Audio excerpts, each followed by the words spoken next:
ntunyiganyige. Byareka ijambo ry'Imana bivuze komera ntunyiganyige, kora ibikorwa by'Imana urushirize, kuko ubutame bwawe atari ubwo busa mu mwami. Muri buno buhereza hari igihe Satani ahagurutsa abo nita intumwa z'urupfu, abo bafise mission yo kuguca intege, abo bafise mission yo kugunaniza, abo bafise mission yo kukubabaza mu mutima. Hari abantu bavuga ijambo kumva iryo jambo riratobekeranije umutima, ukumva ko by'ukuri acumiswe mu mutima, ukumva wowe ufata izindi ngingo zindi, ukumva umengo rimwe na rimwe n'ivyo ariko urakora ukumva umengo ntubiryoherewe mu mutima, umerewe nabi cyane bitewe n'ijambo umuntu avuze. Ndi kuvuga ngo ijambo avuze rimeze nk'urusase arashe mu mutima wawe. Ariko namwe ndiko ndavuga kino kintu, nimba vy'ukuri uzi neza uwaguhamagaye, nta mpamvu yuko ubwirizwa gushira hasi igikoresho wahawe, ikibitsanyo wabikijwe. Ntubwirizwa gushira hasi na gatoya uyo muhamagaro. Zirikana umuhamagaro wawe. Ndifuriza umuntu wese ariko arankurikirana, Imana igutera intege, Imana igushingire intare, Imana iguha inkomezi zo kunesha igihe cose.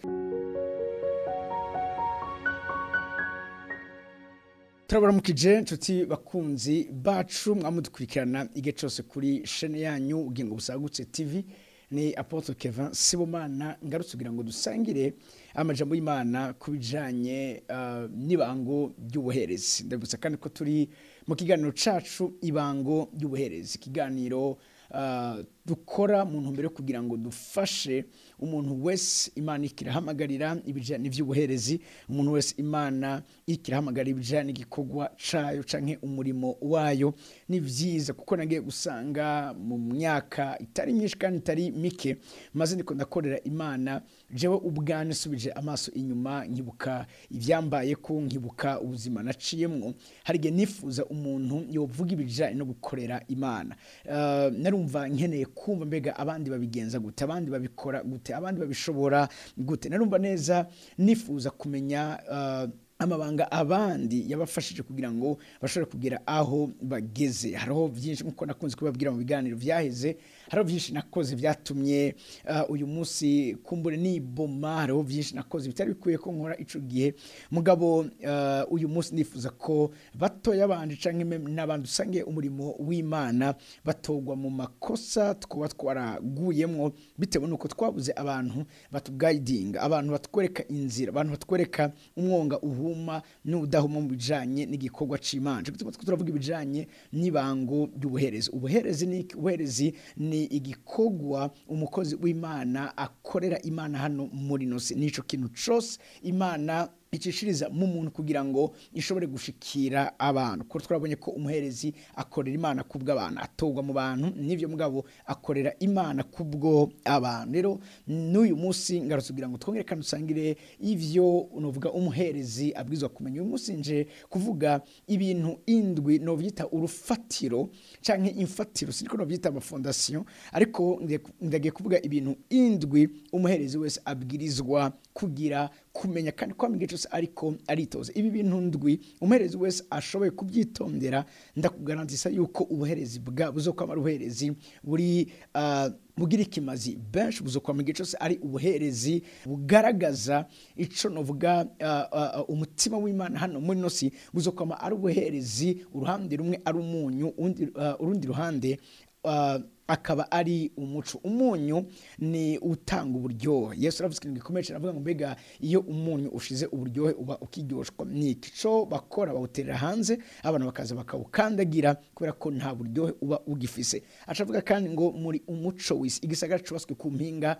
y'umusozi kidashobora guhishwa na gatoya. Acavuga ngo aba ariko ibikorwa byanyu vyiza biboneka imbere y'abantu. Rero ubuherezi bumaze kumenya canke ubuherezi bwitondera ibintu ndwi ngiye gusangira namwe, ushobora kubiheza uyu munsi, ushobora kubikora mu kiganiro kimwe, uzokora mu biganiro bigiye bitandukanye kugeza tubihejeje, kubera ko vyose bifata umwanya munini cyane gose. Ariko mugabo kandi byose tuzobivuga uko ari ndwi, mubwiza kubimenya uko ari ndwi, mubwiza kwamiga cyose muri ko muravyitondera. Ibi ni wavyitware ko umengo n'ibintu bisanzwe, kumbure uraza kumva ivyo nzoba ndiko ndavuga ari ibintu menyereye kumva. Mwanda kubwiza ukuri yuko igihe cyose ubishize mu ngiro bifite ubushobozi bwo kugira umuntu adasanzwe, bifite ubushobozi bwo kugira ikigatanya ca Kristo Yesu hano muri nosi.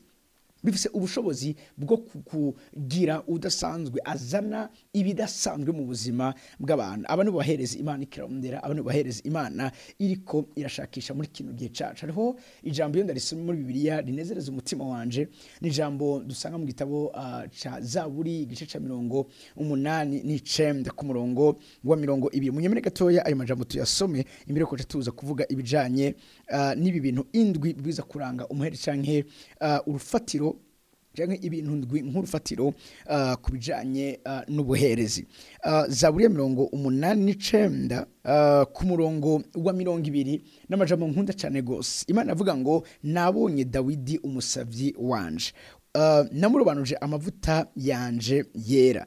20 acavuga ngo ikiganza cyanze kizokwama kibana na ukuboko kwanje kuzomuha inkomezi, umwansi wiwe ntazomuza ko giturumbuka, kandi umunyakibi ntazomuhahaza. Nanje nzojanjagurira abagwanizi biwe imbere yiwe, nsinde abansi, nsinde hasi abamwanka. Ariko imbabazi zanje no kuba umwizigigwa kwanje bizobana nawe, kandi izina ryanje rizoshirisha hejuru ihembe giwe. Nzoshira ikiyaga mu ntoke ziwe n'inzuzi mu kuboko kwiwe kw'iburyo. Ndakomeza, azontakambira ati ni wewe data Imana yanje, igitandara canje n'agakiza kanje, kandi nzomugira imfura yanje asumbe abami bo mw'isi. Ano majambo igihe cyose ndayasomye umutima wanje sinzi uruzura ibigumba byo kumva by'ukuri nkunze Imana, kandi nifuza nkumva nanje nifuza kugira umutima Dawidi yarafise. Yumvire umuntu Imana ivuga ngo nabonye, ani mabeso nko mu Congereza avuga ngo finally I have found. Nivuga ngo Imana yari kirarondera, Imana yari kirashakisha, Imana yariko irarondeza hano muri nosi, irondeza umwami, umusavyi wayo. Imana iza gusanga ni Dawidi. Yumvire uri mu kibanza Imana ikavuga ngo ni wewe nashaka, ni wewe nariko ndarondera, ni wewe nari maze igihe nifuza, ni wewe nari maze igihe ndiko ndashakisha mu buzima bwanjye. Nabonye Dawidi umusavyi wanje, nabonye uwo narondera, nabonye uwo nifuza, nabonye umutima wanje unezererwa ukunda, nabonye umutima wanje ushaka kubona. Iki kintu ndacifuriza umuntu wese ariko aranyumviriza. Imana iri mu ijuru ivuga ngo nabonye umusavyi wanje, nabonye umukunzi wanje, nabonye uwo umutima wanje warondera. Atavuga ngo namurobanuje amavuta yanje yera. Byumvikana neza ko umuherezi arabanujwe amavuta yera. Imana ikavuga ngo ikiganza canje kizokwama kibana nawe. Reka ikiganza c'Imana came kibana nawe. Ubu buherezi iyo novuga tuko turabugaragaza no muri nosi, iganza c'Imana gihora igihe cyose kibana natwe. Subuherezi bwari bwose, ni bwa buherezi nababwira bugaragaza ubwizigigwa, ni bwa buherezi nababwira bugenda bwitondera igihe cyose kuba ico Imana igomba kuzana, umutima w'Imana, kugaragaza umutima w'Imana. Aho wewe aho uri utabona wewe, ariko ubona abantu babona Imana muri wewe. Aho abantu badashakisha novuga ikindi kintu kindi, ariko bavuga ati uyu muntu by'ukuri n'umuntu w'Imana. Ndakunda iyo ndiko ndasoma Bibiliya, hariho tubona abantu bashinga intaka bati by'ukuri Yesu, mvuze nk'akantu nko kuri Yesu bari bavuze amajambo menshi cyane kuri we,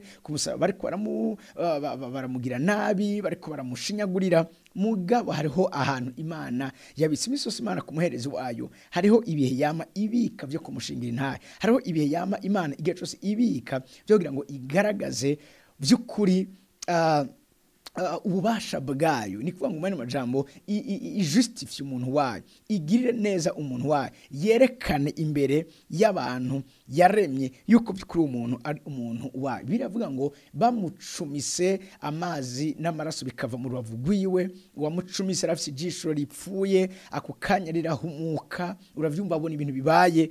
Uwo nyene caravuga ngo vy'ukuri yari umwana w'Imana.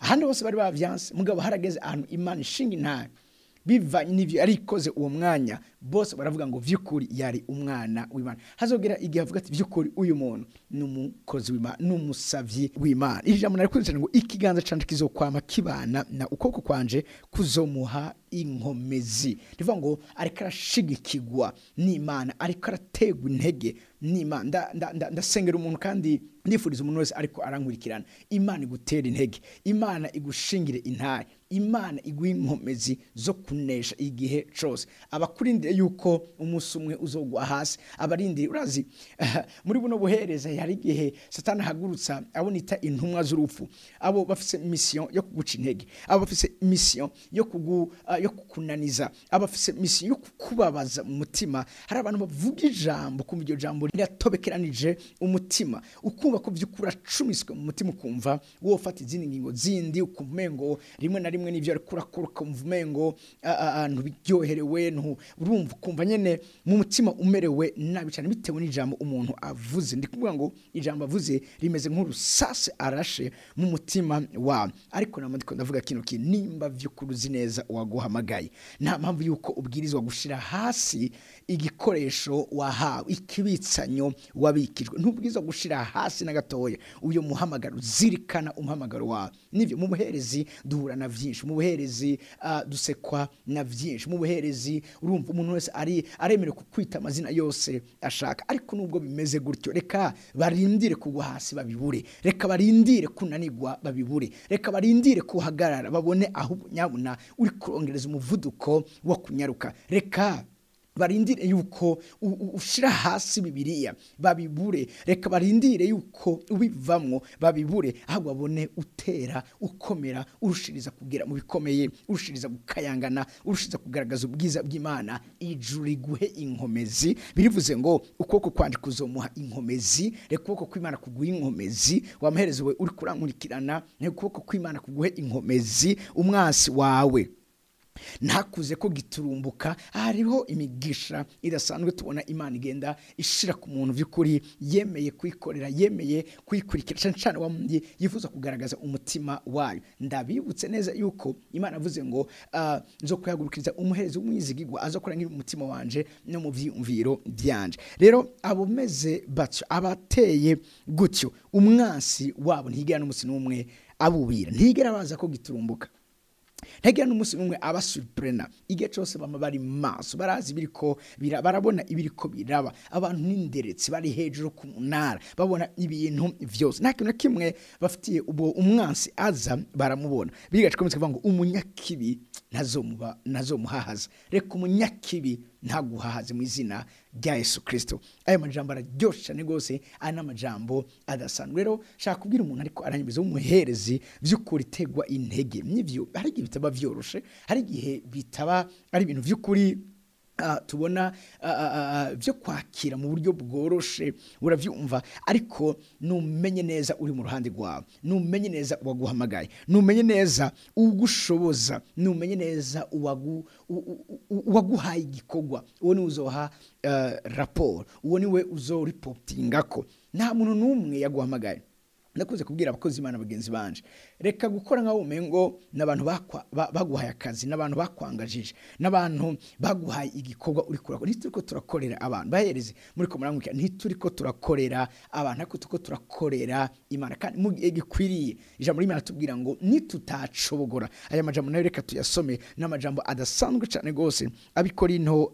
ba mbere igice Nja 15 ku murongo wa 58 haravuga ngo nuko bene data nkunda mukomere ntimunyiganyige baherezi Imana yatoranije ni mukomere ntimunyiganyige ashikabuza ngo murushirize imisi yose gukora ibikogwa vy'umwami wacu murushirize abana gucika intege urazi ntuzira kuvuga imbere y'Imana ngo urumva ngo Mana ngo umva ngo banyagirije ibi ngo bambwiye ibi ngo bavuga ibi nta numwe yaguhamagaye birivuga ngo rushiriza gukora ibikogwa vy'umwami wacu kuko muzi yuko ubutame bwanyu atari ubw'ubusa mu mwami ntunyiganyige byareka ijambo ry'Imana bivuze komera ntunyiganyige kora ibikogwa vy'Imana urushirize kuko ubutame bwawe atari ubw'ubusa mu mwami nta kintu kingera nko gukorera Imana ni privilege idasanzwe nibakwe ni ubuntu budasa no kubona ijuru ryemera tugashobora gukorana tuzimukundwa uriko uranyumviriza wewe wa muherezi uri kurankurikana wewe wasupira wewe ufise umuhamagara mu buzima bwo gukorera Imana nagomba kubwire ngo by'ukuri n'amahirwe akomeye cyane, niba rikomeye cyane rwose, niteka twatewe gukorera umwami wacu. Icompa tugahora igihe cyose dukora ntiducobogore, tukamukorera atakindi kintu kindi turiko turahanga amaso, tudakeneye abadukomera amashi. Nagiye gusanga mu bituma abaherezi rimwe na rimwe batangura guhinduka uko bari bameze, bikagenda vyononekara bitosekara, n'igihe babiteze ko abantu babashimira. Umuntu agakora ikintu akabiteze ko abantu impera iva ku bantu canke abantu ari bamushimira, ariko kora witeze ko Imana ari izo gushimira. Ntukore icyo cyose kugira ngo abantu bagukomere amashi. Hari igihe abakozi Imana bavuga ijambo ry'Imana, babona abantu ntibabaye excited ngo bakoma amashi, bahaguruke bavuge amen, acamva umengo ntiyaheze gishengera, acamva umengo ntivyari bimeze neza. Ariko urazi hari ijambo ry'Imana bari kora nyengetera, hari ijambo ry'Imana bari kora batsindisha mu mitima. Uri karatsindwa n'ijambo ry'Imana hazovuga amen ngo haguruka terure intebe, oya, ahubwo nyabuna rizokora igikorwa muri we, akwitegereze atuje ahoze, umeneza ko Imana iriko irabaga ibintu muri bo. Ijambo ry'Imana rivuga ko ijambo ry'Imana ni inkota y'ubugi bubiri, iyo nje iratandukanye inyama n'umusokoro. Niyo marema jambo iyo yinjiye irakora operation, iyo yinjiye hari ibintu ibaga, ibitava ku Mana irabibaga ikabikuraho. Rero cyose mukundwa uri kuranyuriza korera Imana witeze kuzobona impera ivuye ku Mana pana ivuye ku bantu. Urazi yoza kuba abantu tuba twarabivuyemo kera, abantu bavuga abo wagiriye neza nibo bagaruka bakakwita amazina, bakakuvuga, bakakwagiriza ibitandukanye. Uravyumva, uri abarose bakazana indoto ngo namubonye ngo ibi nibi nikikubwira ko izo ndoto zavuye ku Mana.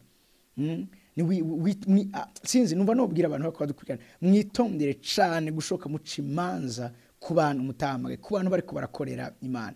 Nimba vy'ukuri urubanza nubwo Imana guca urubanza, twebwe niturugira ngo duce imanza, oya sico Imana iduhamagarira na gato. Rero cuti bakunzi mudukurikirana, nufasha gutera intege umwambe na mbere abaherezi bariko baradukurikirana, ntivyoroshe ariko birashoboka.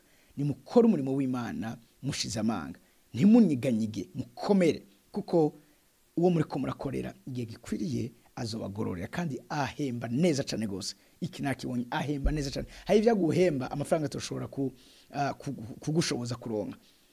Namatwe kabwira abantu hari ivyo amafaranga adashobora kugura, ivyo navyo biva ku ntebe y'Imana.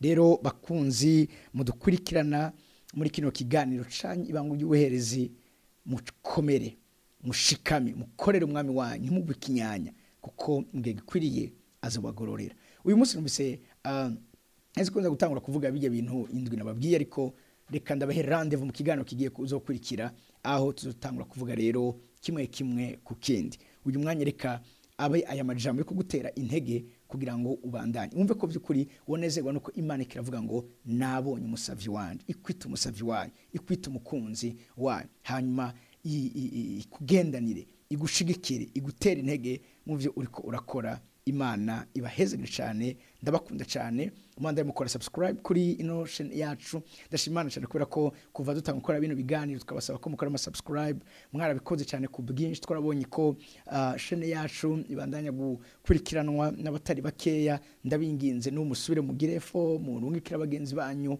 abariko badukurikirana byo bajya mbere, kora subscribe, fyonda kuri ya cloche de notification, muze muraronka ibiganiro bishasha dushize ko, kugira ngo tubandanye dukuzwa duterana intege mu kwizera. Imana ibahezagire kandi bagire neza, ndabakunda cyane. Ya Apotre Kevin Sibomana, shimira badufasha bari kuri kamera, equipe technique yose. Imana ibahezagire kandi ibagire neza, nuko tuzodusura mu kiganiro kizokurikira ibango y'ubuherezi. Shalom shalom.